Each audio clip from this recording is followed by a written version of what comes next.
السلام علیکم دوستوں اور ساتھیوں۔ اس سے قبل ہم نے آپ کے لیے ایک ویڈیو اشعریہ مضامین قرآن اور شمس العلماء مولانا سید ممتاز علی کے موضوع پر تشکیل دی تھی۔ آج ہم شمس العلماء مولانا سید ممتاز علی کی کتاب اشعریہ مضامین قرآن کی جلد اول میں دیباچے میں جو وہ تحریر کرتے ہیں وہ آپ کے گوش گزار کرائیں گے۔ یورپ میں ہوس ملک گیری کی جو آندھی زور و شور سے چل رہی ہے، اس نے ایشیا والوں کو بیدار کر دیا ہے اور انہوں نے سمجھ لیا ہے کہ اگر ہم باہمی اتحاد کو ترقی دے کر اپنے بچاؤ کی تدابیر جلد نہ کریں گے تو دنیا میں بحیثیت قوم ہمارا باقی رہنا مشکل ہے۔ اسی سلسلے میں ہم مسلمانوں میں بھی قومیت کی روح کو مضبوط کرنے کا خیال پیدا ہوا اور وہ روز بروز استحکام پکڑتا جا رہا ہے۔ اہل اسلام میں کہنے کو تو مدت سے 73 فرقے بتائے جاتے تھے، لیکن اب ان کا شمار یقیناً اس تعداد سے کہیں زیادہ ہے، اور اس میں ذرا بھی شک نہیں کہ اسلام میں جس قدر فرقے پیدا ہوئے اس کی متناسب ہی ان کی قوم میں ضعف نے ترقی پائی، کیونکہ ہر فرقہ بجائے خود موجودہ مسائل اسلام کے علاوہ کوئی نئی خصوصیات لے کر پیدا ہوتا ہے اور اسی خصوصیت کے لیے سب سے لڑتا جھگڑتا ہے اور مناظرے کا ایک نیا لٹریچر پیدا کرتا ہے۔ ان حالات میں جتنی ایسی نئی خصوصیتیں پیدا ہوتی جائیں گی، اتنے ہی مسائل دین سے دوری بڑھتی جائے گی، اتنا ہی اصل مسائل دین سے دوری بڑھتی جائے گی۔ اس لیے اس زمانے میں جو اتحاد قومیت کی روح مسلمانوں میں پیدا ہوتی ہے، اس کا مقصد و طریق عمل یہ ہے کہ سب مختلف فرقے اپنی فرقہ وارانہ خصوصیتوں سے قطع نظر کر کے دین کے اہم مسائل کو جو سب میں مشترک ہیں اور اسلام کی بنیاد ہے مضبوط کریں۔ اس کا عملی نتیجہ تمام دنیا اسلام میں یہ نظر آ رہا ہے کہ جس قدر توجہ ہر فرقے کو زمانہ قدیم میں خاص اپنی فرقے کی طرف تھی، اس میں بہت کمی آ گئی ہے اور لوگوں نے اس امر کو زیادہ اہم سمجھا کہ بجائے فرقے کے اس ماخذ کی طرف رجوع کیا جائے جس سے وہ فرقہ مستنب ہے۔ چنانچہ اول اس خیال نے فرقے کے بجائے لوگوں کی توجہ حدیث کی طرف زیادہ منتف کر دی، جس کے غیر مطالعے سے ظاہر ہوا کہ حدیث اصلاً قرآن مجید کی تفسیر اور تفصیل ہی ہے، یعنی مطالب قرآنی کو حضرت صلی اللہ علیہ وسلم کے اقوال و افعال سے واضح کیا گیا ہے۔ چنانچہ قرآن مجید کے مسلسل مطالعے کا خیال پیدا ہوا۔ بڑے بڑے سیاستدانوں کی، جن میں متعدد مستند علماء دین بھی داخل ہیں، یہ رائے ہے کہ چونکہ صرف قرآن مجید ہی سب اسلامی فرقوں کا مشترکہ فی اور معتمد علیہ حصہ ہے، اس لیے اگر اسلامی جماعتیں باحثیت سے قوم ترقی دی جا سکتی ہے تو وہ اس کی طرف زیادہ توجہ کرنے سے دی جا سکتی ہے۔ ان حالات میں اس زمانے میں قرآن مجید کے مطالعے کی شدید ضرورت محسوس ہو رہی ہے۔ یاد رہے کہ یہ کتاب قیام پاکستان سے قبل شائع ہوئی اور انگریزوں کے دور میں ہندوستان میں ان کے اکابرین موجود تھے۔ قرآن مجید کے مطالعے سے ایک اور فائدہ بھی مقصود ہے۔ قرآن مجید کے اکثر مقامات میں اللہ تعالیٰ نے مسلم قوم کو شرف خطاب سے مشرف فرمایا اور قومی انحطاط کے باعث اور ترقی کے وسائل کی طرف بار بار توجہ دلائی۔ اس مخصوص طرز خطابت سے مخاطبین میں جوش عمل سے معمور ہو جاتے ہیں اور ان کی قوت عمل المصفہ ہو جاتی ہے۔ ولولہ عمل پیدا کرنے والا یہ انداز تخاطب کتب حدیث میں نسبتاً کم اور کتب فقہ میں بالکل ناپید ہیں۔ اوپر کی تقریر سے یہ ظاہر ہے کہ جن لوگوں کو برسائے سیاست اس مطالعے کی ضرورت ہے وہ صرف اس نظر سے اس کا مطالعہ نہیں کرنا چاہتے کہ وہ کوئی عبادت ہے اور اس سے انہیں کچھ ثواب حاصل ہوگا، بلکہ وہ قوم میں اتحاد اسلامی پیدا کرنے کی غرض سے قوم کے لیے ایک ایسا مجموعہ آداب ملی مرتب کرنا چاہتے ہیں جس کی بنا سراسر قرآن پر ہو، جس کے من جانب اللہ ہونے میں کسی فرقہ اسلام کو کلام نہیں، لیکن جو ماہرین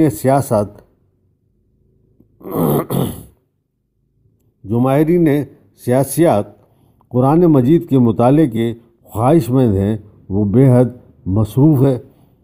بے انتہا عدیم الفرصت اور رات دن سیاست معاشیات میں منہمک ہیں۔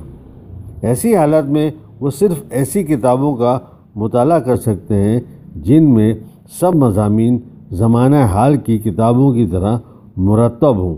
اور اول و آخر فہرست مضامین اور مفصل انڈیکس ملحق ہوں، تاکہ وہ جو مضمون پڑھانا چاہیں صفحہ معلوم کر کے بہت تھوڑے وقت میں پورا کا پورا ایک جگہ پڑھ لیں۔ میں نے اس مقصد کے حصول کے لیے بہت کوشش سے تمام آیات قرآنی کو مضمون وار ایک ترتیب خاص سے ایک جگہ جمع کر دیا ہے، جس سے ایک حد تک اب یہ ممکن ہو گیا ہے کہ جس موضوع یا حکم یا مسئلے پر قرآن مجید کی تعلیم معلوم کرنی ہو وہ پوری کی پوری ایک جگہ نہایت آسانی سے جلد مل جائے گی۔ جو کام میں نے سر انجام دیا ہے وہ ایسا نہ تھا کہ جس کی ضرورت سب سے پہلے مجھے ہی محسوس ہوئی ہو، نہیں، مجھ سے پہلے بھی کئی بزرگ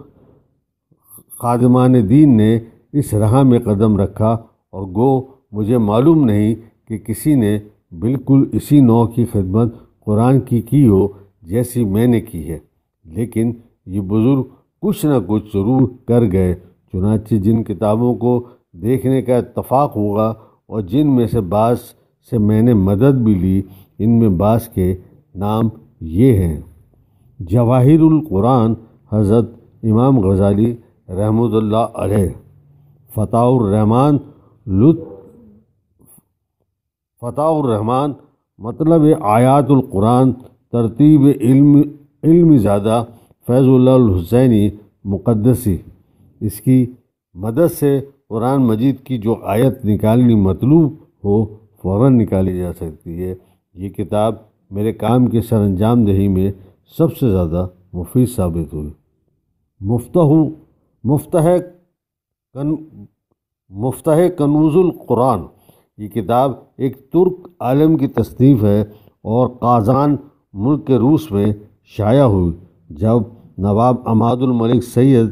حسین بلگرامی مرحوم حیدرآباد کو میرے اس کام کی خبر ہوئی تو انہوں نے ذرائع عنایت یہ کتاب تحفۃً مجھے ارسال فرمائی۔ یہ کتاب فتح الرحمن کی مانند ہے۔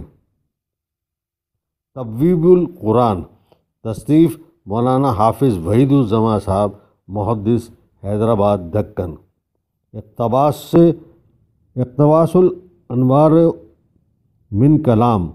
الغفار، تصنیف مولوی عبید اللہ صاحب، مرحوم، لاہور۔ الجواہر السمدیہ، لاہور۔ دلیل الحیران فی الکشف عن آیات القرآن، طباعِ مصر۔ سبکیتہ الابریز فی فہرست الکتاب العزیز۔ نجوم الفرقان، مطبوعہ، جرمنی۔ مفتاح القرآن، مرزا خلیج بیگ، لاڑکانہ۔ آئینہ قرآن، پادری ویری صاحب۔ تنقید القرآن پادری عماد الدین۔ ان کتابوں میں حضرت امام غزالی کا رسالہ جواہر القرآن ایسی کتاب ہے جس کی ترتیب اصولاً کچھ میری کتاب سے ملتی جلتی ہے،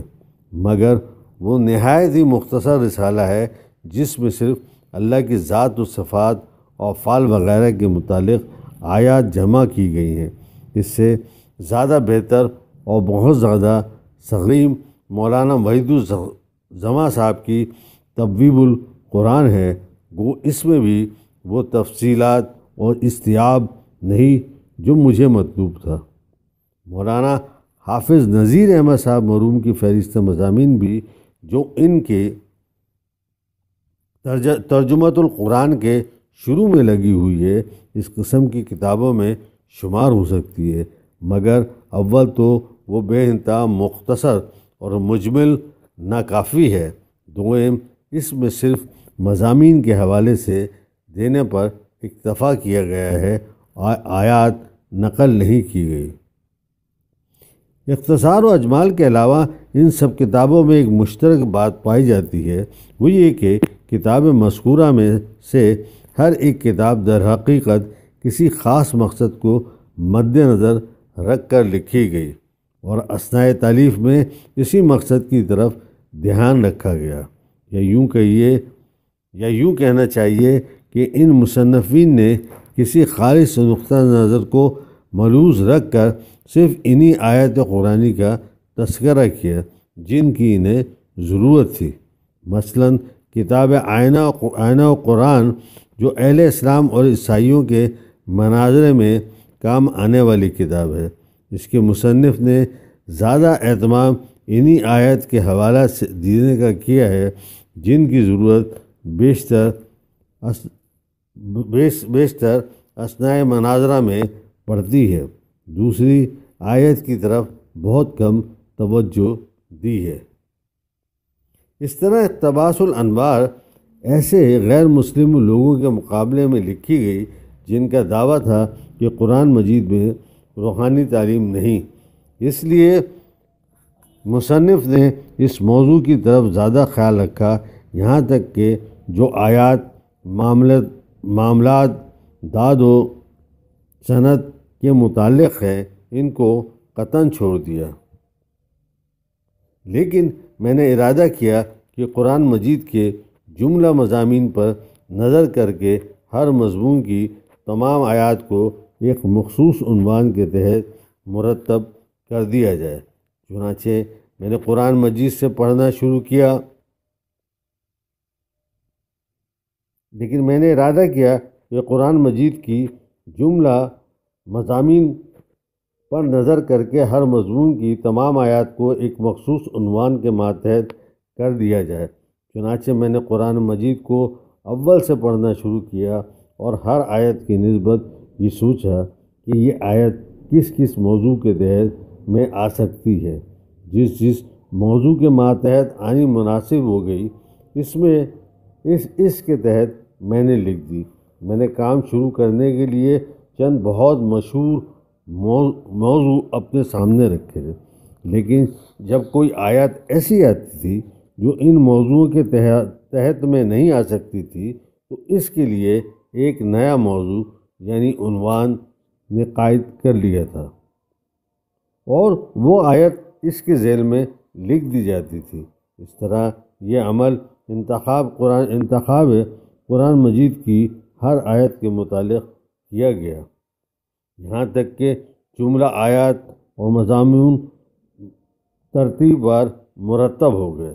اس مجموعے کی ضخامت قرآن مجید سے تھوڑی زیادہ ہے، یہ اس لیے کہ ایک دفعہ تو ہر آیت یوں لی گئی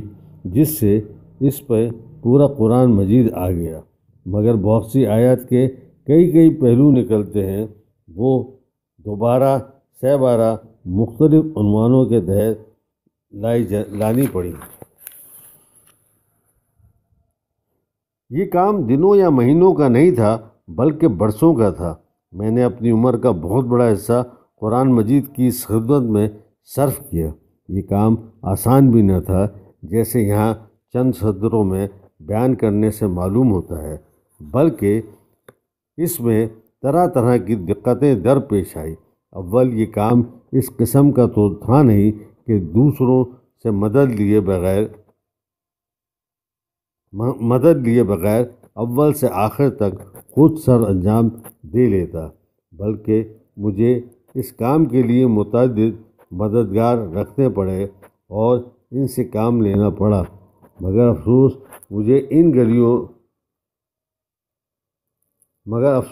مجھے ان مددگاروں سے سوا اس کے اور کچھ مدد نہ ملی کہ جن جن آیات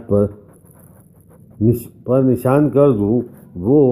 ان کو نقل کر دیں، مگر میرا کام محض نقل کرانا نہیں تھا۔ نقل کرانا اس صورت میں تو مفید ہو سکتا ہے جب عنوان یا موضوع متعین ہوتے، مثلا کسی آیت میں صبر یا توکل